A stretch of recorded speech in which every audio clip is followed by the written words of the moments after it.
All right. So, again, the most popular person who's a Democrat in America, probably around the world, has refrained from making an endorsement. I mean, he's been thinking about this for a number of weeks at least. So what is he really thinking? I think this is the most fascinating question of all of this. Joining me now, Stephen Miller, former senior advisor, of course, to President Trump, founder of America First Legal. Stephen, as Chad just said, we don't want to repeat what we just said, but Chad just said, you know, we didn't have Pelosi, Jeffries, Obama. Isn't it the case that they know her very well? They know Kamala Harris. I'm not sure if they like her or not. I have no idea. But they know that she is not a slam dunk. Well, I think Kevin, the former speaker, laid it out so well.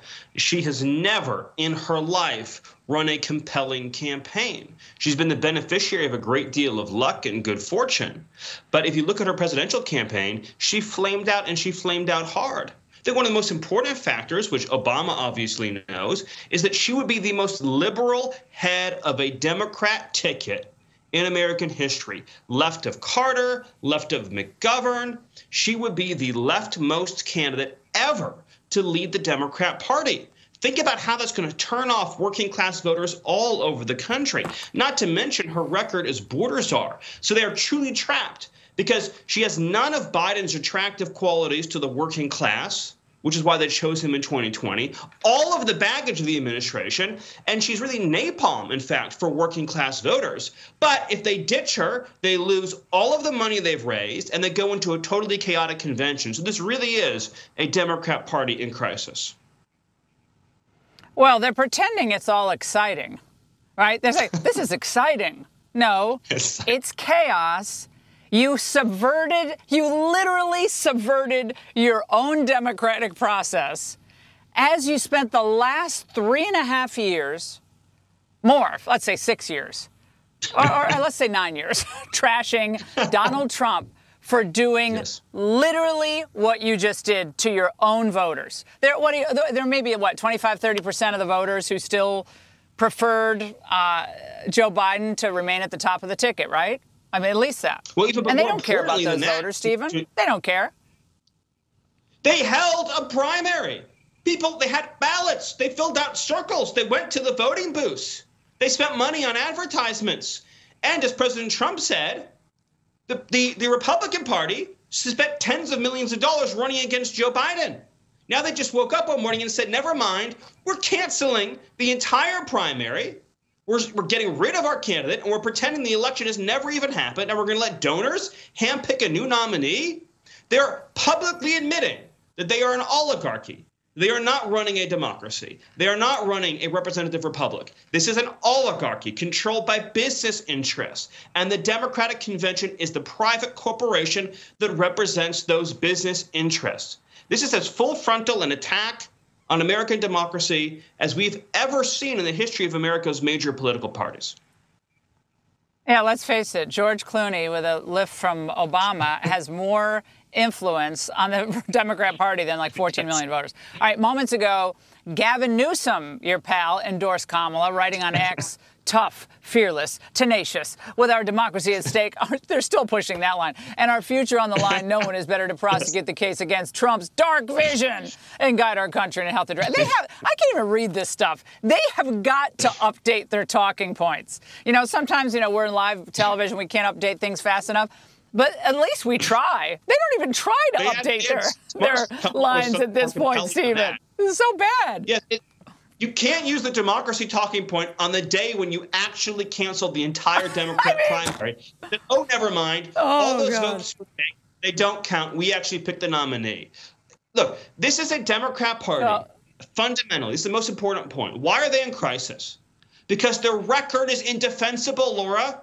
Wars all over the world, wars in Europe, wars in the Middle East, a border on fire, an economy in free fall, inflation is out of control. The record hasn't changed. Yeah.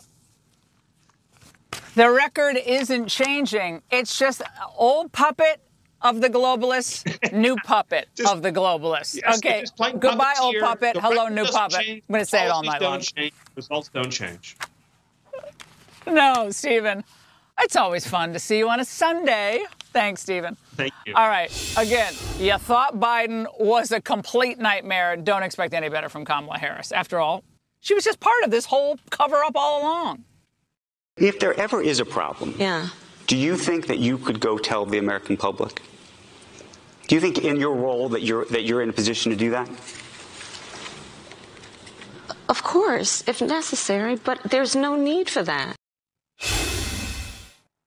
We don't need to go back to November. She just said he's fine 5 minutes ago in a call with donors. I mean, joining me now, Missouri Senator Josh Hawley. Senator, we were going to have you on the other night about the Secret Service nightmare. That's still hanging over all of this.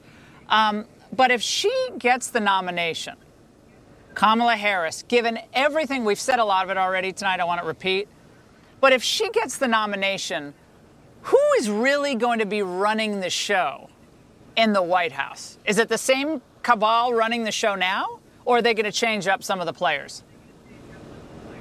Oh, no, it'll be the same people, Laura, but it won't be anybody actually in the White House. It will be the people who chose Joe Biden and who will choose the next nominee. It will be Wall Street, it will be big business, and it will be Hollywood. They're the people who chose Biden. They're the people who made the money off of Biden. He can't make them any more money, so now they've ditched him, and they're holding an audition. I don't know if it will be Kamala. I think they haven't decided, but they're who matter. Those 15, 16 million Democrat primary voters, they don't matter. Who matters is Wall Street, private equity, and Hollywood. That's who controls this thing. And Laura, whoever gets the nod, they will be in charge, 100%. Well, so we understand from our reporters tonight that she is working the phones, to use a tired old cliche, working the phones, try to shore up her support, tell everybody, really, I'm smart. I'm really smart and I'm really accomplished. When you have to say that, you're not, okay? So she's doing that. Meanwhile, people who I think do have some talent, I don't agree with them, but they have talent. Josh Shapiro in Pennsylvania. If I were Trump, I would not want to run against him for a couple of reasons. He has a good approach. He comes across as a little more sane, and he actually can think on his feet. He's not getting in this race. He doesn't want any part of running in this race. Neither does Newsom. Neither does Whitmer. What do they know, those three stars of the party, about running against Donald Trump? Well, they know that it's likely a suicide mission. I mean, listen, Donald Trump is a powerful candidate. He's a strong candidate. The reason that voters selected him as our nominee and have voted for him in the past is because he is not beholden to those same people we were talking about. He's not beholden to Hollywood. He's not beholden to Wall Street. He's not beholden to big business. In fact, they all hate him, which is the best endorsement of Trump he could possibly get. So that's going to be the real choice here. It doesn't matter who the Democrat nominee is. They're not going to be calling the shots. No. It's going to be those other folks, So the choice is between, do you want to have somebody who actually represents you, who actually represents your voice and is going to make this country strong, do something for you, or do you want somebody who's just going to phone it in for Wall Street? I mean, listen, Wall Street's going to make money no matter who the Dem nominee is. That is going to be the real contrast here. Yeah. Well, I have to say, for a party that claimed it was going to bring all this calm and unity and transparency, calm in the world is obviously that hasn't worked out. But what is Putin, Xi, Kim Jong-un?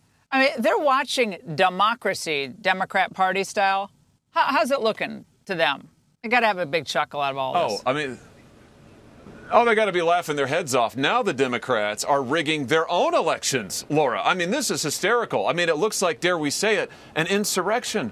I mean, it is hysterically funny, or would be, if not for the fact that Democrats have persecuted good Americans, half of the country and more, for the last 3 years, doing exactly what they're doing now. No, this is a joke. And again, it is a desperate, desperate attempt for the most powerful people in this country to cling to their power. Joe Biden's no longer useful to them. They're trying to find their next puppet, and we're going to have several weeks of auditioning for who that puppet's going to be. But at the end of the day, Republicans know who our candidate is, Donald Trump, who's not a puppet, and that's why he's going to win in November. You bet. He doesn't answer to any of those people, and that's why he's always been a threat to Washington. Senator, thank you so much. This just in, Senator Pete Buttigieg endorses Kamala, writing, "I will do all that I can to help elect Kamala Harris, the next president of the United States." We still have Senator Hawley. I have to get his take on this. Senator Hawley, your thoughts on that? I guess the cabinet feels like it has to step forward, and it has to actually put out its endorsement. I guess we lost him. Okay. All right. Bye.